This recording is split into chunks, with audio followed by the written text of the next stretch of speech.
Aditya Kadir has made an elaborate plan to shift the blame on me.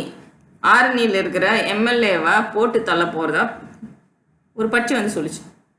BJP ஆலயம் பண்ண போகிறாங்களாம். பண்ணிட்டு பழையத்துக்கு என் மேலே போட போகிறாங்க. ஏன்னா நான் நிர்மலா சீதாராமன் மேடமோட அந்த டேப்பை வெளியே விட்டுருவேன்னு பயப்படுறாங்க. இதுக்கு எஸ்பி ஆஃபீஸில் இருக்கிற ஆளுங்களும் திருவண்ணாமலை எஸ்பி ஆஃபீஸும் வேலூர் எஸ்பி ஆஃபீஸும் சைபர் செக்யூரிட்டி டிபார்ட்மெண்ட்டில் இருக்க கூதிங்களும் தான் காரணம். கூட்டு விசாரிங்க. தனபால் லாட்ஜில் வேலை செய்கிற அத்தனை ப்ராஸ்டிடியூட்ஸையும் கூட்டி கொடுக்குற மாமாங்களை வச்சு இந்த பிளான் போட்டிருக்காங்க.